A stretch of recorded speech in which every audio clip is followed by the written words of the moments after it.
Welcome to Jayanthi's kitchen. ನಾನಿವತ್ತು ಬೆಂಡೆಕಾಯಿಂದ ತೊಕ್ಕು ಮಾಡ್ತಾಯಿದ್ದೀನಿ.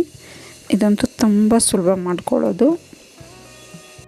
ಇದನ್ನು ಜೀರ್ಣಕ್ರಿಯೆ ತೊಂದರೆ ಇರೋರು ಆಗಾಗ ಮಾಡ್ಕೊಂಡು ತಿನ್ನೋದ್ರಿಂದ ಆ ಸಮಸ್ಯೆಗಳನ್ನೆಲ್ಲ ಸರಿ ಮಾಡ್ಕೋಬೋದು. ಈಗ ಹೇಗೆ ಮಾಡೋದು ಅಂತ ನೋಡೋಣ. ಈಗ ಸ್ಟವ್ ಹಚ್ಕೊಂಡು ಒಂದು ಬಾಣಲೆ ಇಟ್ಕೊಂಡು ಅದಕ್ಕೊಂದು 2 ಟೇಬಲ್ ಸ್ಪೂನಷ್ಟು ಎಣ್ಣೆ ಸೇರಿಸ್ಕೊಳ್ಳೋಣ. ಅದಕ್ಕೆ ನಾವು ಹಚ್ಚಿಟ್ಕೊಂಡಿರೋ ಬೆಂಡೆಕಾಯಿನ ಸೇರಿಸ್ಕೊಳ್ಳೋಣ. ನಾನೊಂದು 2 ಹಿಡಿಯಷ್ಟು ಬೆಂಡೆಕಾಯಿ ತೊಗೊಂಡಿದ್ದೀನಿ. ಈಗ ಇದನ್ನು ಎಣ್ಣೆಯಲ್ಲೇ ಫ್ರೈ ಮಾಡ್ಕೊಳ್ಳೋಣ. ಈ ರೀತಿ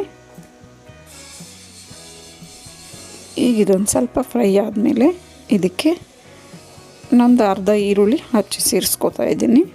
ಒಂದು 4-5 ಎಸಳು ಬೆಳ್ಳುಳ್ಳಿ ಸೇರಿಸ್ಕೊತಾ ಇದ್ದೀನಿ. ಒಂದು 4 ಹಸಿಮೆಣಸಿನ್ಕಾಯಿ ಖಾರ ತಕ್ಕನಾಗಿ ಸೇರಿಸ್ಕೋಬೇಕು. ಕೊತ್ತಂಬರಿ ಸೊಪ್ಪು ಒಂದು ಸ್ವಲ್ಪ. ಇದೆಲ್ಲನೂ ಸೇರಿಸ್ಕೊಂಡಾದ್ಮೇಲೆ ಇದನ್ನು ಚೆನ್ನಾಗಿ ಫ್ರೈ ಮಾಡ್ಕೋಬೇಕು. ಎಲ್ಲನೂ ಗೋಲ್ಡನ್ ಬ್ರೌನ್ ಬರೋವರೆಗೂ ಚೆನ್ನಾಗಿ ಫ್ರೈ ಮಾಡ್ಕೋಬೇಕು. ಹೀಗೆ ಫ್ರೈ ಮಾಡ್ಕೊಂಡಾಗಿದೆ. ಇದನ್ನು ಆರಕ್ಬಿಟ್ಟು ಈಗ ತಣ್ಣಗಾಗಿದೆ. ಈಗ ಇದನ್ನೆಲ್ಲ ಒಂದು ಮಿಕ್ಸಿ ಜಾರ್ಗೆ ಸೇರಿಸ್ಕೊಳ್ಳೋಣ. ಇದನ್ನೆಲ್ಲ ಸೇರಿಸ್ಕೊಂಡಾದ್ಮೇಲೆ ಇದಕ್ಕೆ ಒಂದು ಗೋಲಿ ಗಾತ್ರದ ಹುಣಸೆ ಹಣ್ಣು ನೆನೆಸಿಟ್ಕೊಂಡಿದ್ದೆ, ಅದನ್ನು ಸೇರಿಸ್ಕೊಳ್ಳೋಣ.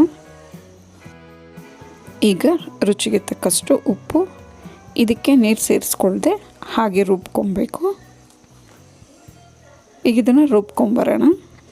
ರೈಸ್, ದೋಸೆ, ಚಪಾತಿ ಜೊತೆಗಂತೂ ತುಂಬ ಇದೆಲ್ಲ ಈ ರೀತಿ ರುಬ್ಕೊಂಡಾಗಿದೆ. ಇದಕ್ಕೆ ಒಗ್ಗರಣೆ ಬೇಕಾದರೂ ಮಾಡ್ಕೋಬೋದು, ಹಾಗೇನೂ ತಿನ್ಬೋದು. ಯಾವ ರೀತಿ ತಿಂದರೂ ತುಂಬಾ ಚೆನ್ನಾಗಿರುತ್ತೆ. ಈಗ ಬೆಂಡೆಕಾಯಿ ತೊಕ್ಕು ರೆಡಿಯಾಗಿದೆ.